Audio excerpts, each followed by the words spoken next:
Perkenalkan, nama saya Gwilin Sefanya Gunawan dengan nomor NPM 24011110037. Hai semuanya, pada video ini saya akan menjelaskan isi artikel saya yang berjudul Implementasi Nilai-Nilai Bela Negara sesuai dengan Ilmu Ekonomi. Nah, artikel ini membahas bagaimana bela negara tidak hanya berkaitan dengan pertahanan militer, tetapi juga memiliki hubungan yang sangat penting dengan kekuatan ekonomi sebuah negara.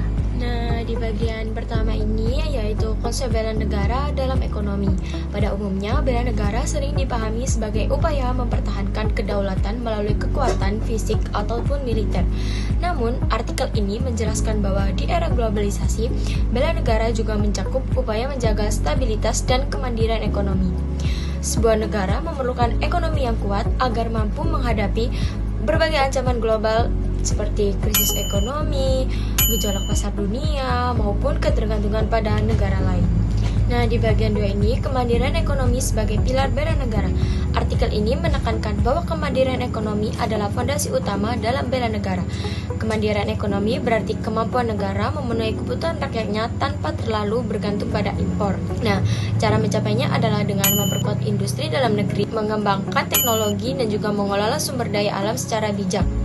Nah, semakin mandiri sebuah negara secara ekonomi, semakin kuat pula ketahanan nasionalnya. Nah, di bagian 3 ini, peran UMKM dalam ketahanan ekonomi. Selanjutnya, artikel juga menjelaskan bahwa UMKM memiliki peranan besar dalam membangun kekuatan ekonomi nasional. UMKM menyumbang sebagian besar lapangan kerja dan produk domestik bruto di Indonesia. Oleh karena itu, pemberdayaan UMKM melalui pelatihan, akses modal, dan juga dukungan infrastruktur merupakan bagian penting dari bela negara. Nah, UMKM yang kuat akan membuat ekonomi Indonesia lebih stabil dan tidak mudah terpengaruh krisis global. Nah, sekarang di bagian 4 yaitu kebijakan ekonomi untuk menjaga stabilitas negara. Selain itu, pemerintah memiliki peran penting dalam menjaga ketahanan ekonomi melalui kebijakan fiskal dan juga moneter. Nah, pengendalian inflasi, pengelolaan anggaran negara, dan juga pembangunan infrastruktur hingga menjaga stabilitas nilai tukar adalah bagian dari upaya bela negara yang dilakukan melalui instrumen ekonomi.